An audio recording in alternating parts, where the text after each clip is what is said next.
Elə digər qonağımız Aşıq Qələndər olduğu kimi və elə istərdik ki, bu anlarda biz Aşıq Qələndərdən xahiş edək ki, öz ifası ilə Ulduz xanımı təbrik etsin və bugün doğum günü qeyd edən bütün tamaşaçılarına bu havanı ərmağan etsin. Buyurun.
Dünyadan gedər olsaq, qalanlara salam olsun.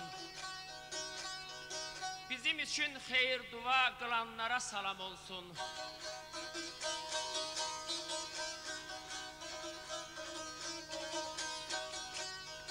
Əcəl büksə belimizi, incitməyə dilimizi. Xəstə ikən halımızı soranlara salam olsun.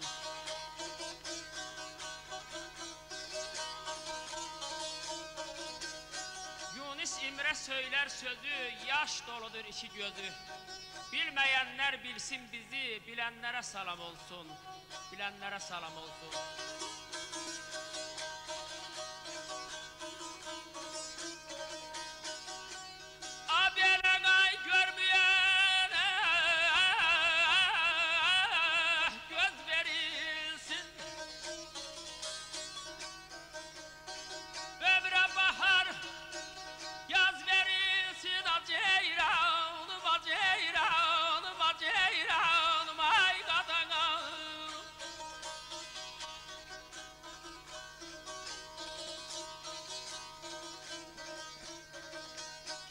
Aşıqlara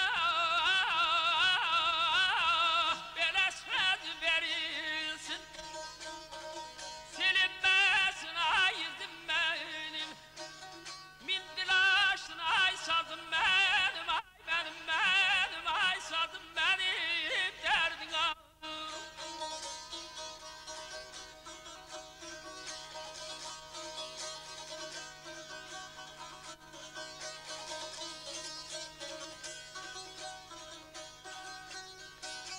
Ruhumu sazdan almışam, min dilaşsın sazım mənim. Açılanda Novruz gülü gülsün, bahar yazım mənim. Gözsüzlərə göz verilsin, ömrə bahar yüz verilsin, aşklara söz verilsin, silinməsin izim mənim.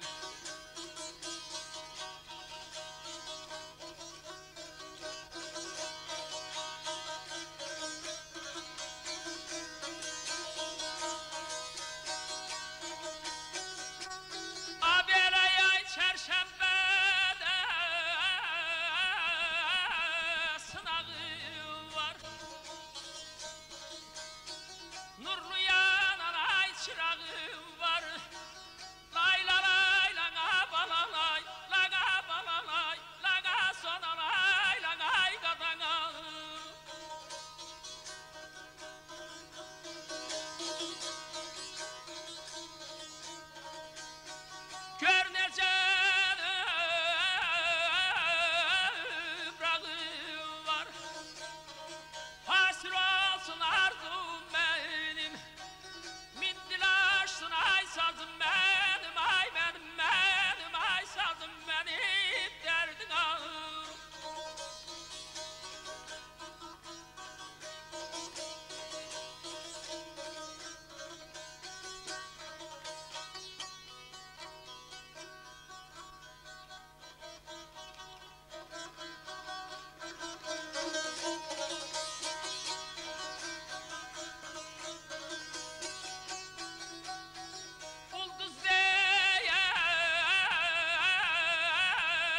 Ellər, şamlar düzüm, səmənilər düzüm, saz sinəmdə məclis gəzim, ellər gəzim, dastan olsun sözüm mənim. Teşekkür edirik. Çok güzel değil mi?